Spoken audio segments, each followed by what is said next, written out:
عظمت کشتی رو می‌بینید که 24,000 کانتینر رو از اقیانوس‌ها رد می‌کنه.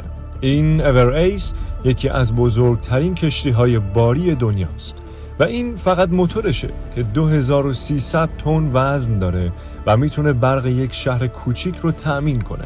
طول این کشتی 400 متره و عرض اون 61.5 متر. 400 متر یعنی 4 زمین فوتبال.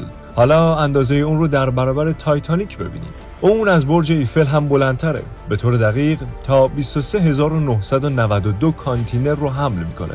یعنی وزنی به اندازه 191,000 تن که برابر با 336 هواپیمای ایرباس A380. تو این قسمت یک جفت پروانه وجود داره که بهش میگیم پیشرانه‌های جلویی که توی سرعت‌های پایین به هدایت کشتی کمک میکنن و در این قسمت موتور کشتی قرار داره که به یک پروانه غول‌آسا وصله. در جلوی پروانه یک بال فلزی عظیم داریم که به تغییر جهت کشتی کمک میکنه و این ساختمان 9 طبقه هم محل اقامت و زندگی خدمه کشتی در طول سفره و وقتی به مقصد رسید به این شکل تخلیه میشه.